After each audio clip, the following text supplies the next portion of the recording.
Hi there, welcome back. So in today's video we're going to make something a little bit special. We do make these throughout the year, you know, in special occasions, but we've got a couple of versions to show to you. One version is our traditional one. We're going to use some puff pastry. We haven't bought anything particularly expensive, just local Aldi and Lidl supermarkets. Obviously you buy what you're happy to use. There's 2 packets there because there are actually going to be 2 videos, but we're just going to show you one to start with. We've got some chicken sausages. Obviously you can use whatever flavour that you like. We're going to use chicken ones in one of the recipes. Also going to use some Cumberland's sausages as well. Love Cumberland sausages, lovely and peppery. Some whole cranberry sauce. Yum. Again from Aldi. And also a couple of different types of stuffing mix. So whether it's cranberry and apple and clementine, which is more of a Christmas festive flavour, or some traditional sage, roasted onion and shallot stuffing. This stuffing mix, I should say, for anybody who's not aware of them, is actually dried breadcrumbs, herbs, little bits of dried fruit and so on, and salt and pepper. These are the other sausages. These were from Lidl. Make sure if you can, if you're buying any kind of meats within the UK, you look for the little red tractor mark. Now, I'm going to use 2 bowls. These were just the first 2 that I got out the cupboard. 2 wooden spoons. And here we go. Now I'm going to wear gloves. I have washed my hands. Always make sure whenever you're doing food preparation you do wash your hands beforehand. But I don't like the feel of raw meat on my hands. So this is hence why I have got my gloves on.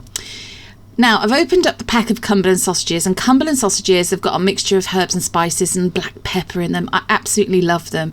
Now this is what I found is the quickest way for me and the way I feel most comfortable, just removing the skins of the sausages. Now you don't have to use sausages, you could use sausage meat, and if you're not aware of what sausage meat is, it's very, very finely ground, usually pork, or it can be a mixture of pork and beef meat. So when you see mince, it's minced and ground down even further than mince. Now, if you're in the States, I'm not sure quite whether or not you'll be able to get hold of it, or whether you just have to grind it down even further. But it's quite smooth. It's not got a coarse texture of any kind to it. Although that's not to say you couldn't do that. You couldn't use sausages like that. You can, of course, do that. So all I've done is taken all the casings off of them. I've mixed it up a little bit, tried to combine it a bit with a wooden spoon, and then put that bowl to one side. So moving on, this is the sage and onion stuffing mix. It's got a little bit of dried herbs, dried breadcrumbs. I think there are gluten-free. I'm sure there are gluten-free options available as well. Or you could make your own. You could just toast off some bread, pop it through a blender, add lots of dried herbs, some salt, some pepper. Be lovely.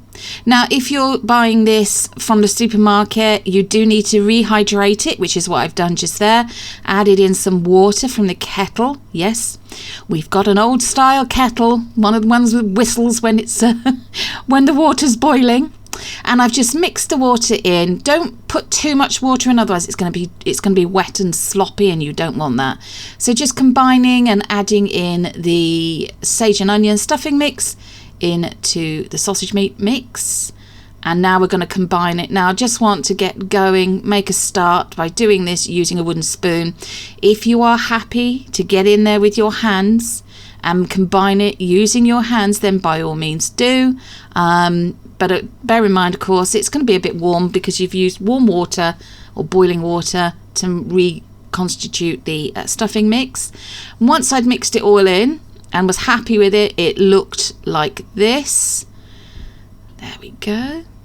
So just checking it through again, so it's nicely all incorporated and blended.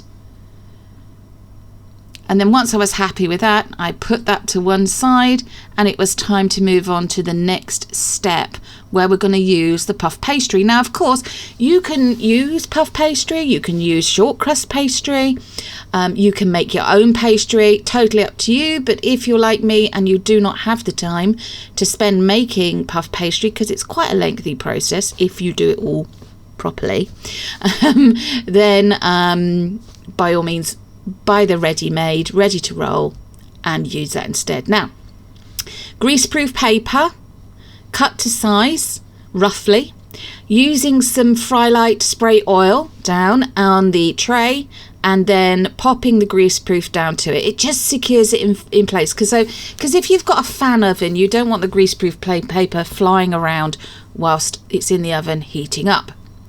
Opened up the pastry, rolled it out. Look at that, see? No messing about with rolling pins. Although that's not to say, you know, you shouldn't if you want to. Now, I've divided this in half, lengthways or horizontally, because I want to try and make double the amount. Now, how much sausage meat mix you put in is totally up to you. I start off with about this sort of size, roll it into a sausage sort of shape, and then pop it in the middle of the horizontal piece of pastry. And then this little bit's been sped up. If you've joined us today, hi, how are you? Hope you're doing well. Have you prepared anything for Christmas yet? Or do you not, you know, lots of people don't celebrate Christmas as such, or some people makes a very big thing of Christmas or holiday time being with family as well. Right, moving on. I'm going to crack an egg into the bowl. I made a bit of a mess of that. I'd have put it to one side to get the whisk, and then I'm just going to whisk this up until it's completely incorporated. So the egg yolk is incorporated into the egg white, put to one side, and that will be used to wash over the top of the pastry shortly. So now what I'm doing is just incorporating or pulling that pastry up over as far as I can without stretching it too much, because if you stretch the pastry too much, you'll get little cracks and holes appear, and you don't want that. So just bringing it up there, and then bringing up the other side to the middle, ideally to go over a bit, so you've got a little bit of an overlap. You're going to have to manipulate it slightly if you're like me and you've put a little bit too much sausage meat mix in. There we go. I'm just pressing it down a little bit over that little pastry seam. Okay, and then just patting it down a wee bit there. And now I'm going to take, now this isn't a sharp knife, this is a blunt knife, and all I'm doing is just lightly placing it or bouncing it off the surface of the pastry to try and get it to the two bits of pastry to grip to one another, if that makes sense. Then using the baking sheet that the pastry came in, I've just lightly rolled it over away from me and then back again, and then I'm trying to shape it and secure. I'm just trying to secure the two bits of pastry together so that it doesn't break open whilst the sausage rolls are cooking. There we go, and then just shaping it up a bit more, and there we've got it. Make sure that when you put it down on the tray, you put it down the seam side down. Now, unfortunately, there's no footage of me slashing the pastry or brushing it with the egg wash. My apologies, I don't know what happened to that footage, but that is what I did. And then I'm just going over with some black pepper, grind some black pepper, and also some pink salt. We like to use the pink Himalayan sea salt, but you can use whatever you want. Again, you don't have to do this process. I'd recommend that you use the egg to do an egg wash, or if you're intolerant to eggs, then you can wash it over with a bit of milk instead. Popped it in the oven, put them on for half an hour. Now, ours oven was about 180 to 200 degrees centigrade. And then we found that they were lovely and cooked, and very nicely cooked, which you will see shortly. Now, I'd got some leftover sausage meat mix, and I thought, well, you know, I'm not going to waste it. I'm going to make some sausage meat stuffing balls. Now, you can just do these plain, or you can do what I'm going to do. I got everything that was left in the bowl out, and then just decided, right, okay, I was going to make it into just two, and then they were a little bit big. So I made it into three. You can make them much smaller and make them into meatballs as well. We've got some pancetta ham slices here that we had in the fridge, and I'm just rolling each one up, and then I'm going to put it on the tray with the sausage rolls in the oven to cook for the same amount of time.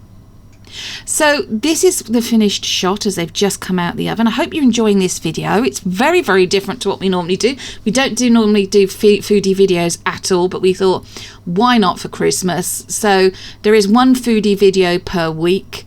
There's another version of the sausage rolls, a bit more festive version. And yeah, then there'll be a couple of other different videos, but I'm not going to say what those are yet. So just cutting it open, look at that. Now, if you had sound on, the crispness of the pastry, the smell and aroma in the kitchen was delicious. Lovely, sweet, still moist and juicy. Absolutely delicious these were. Wayne did actually eat a couple of them before they went into the freezer. Obviously let them cool down completely and then pop them in a bag, and we've popped them in the freezer ready for Christmas. Thanks again for watching today, liking, sharing, subscribing, and we'll see you again tomorrow with another video. Take care everyone. Bye bye.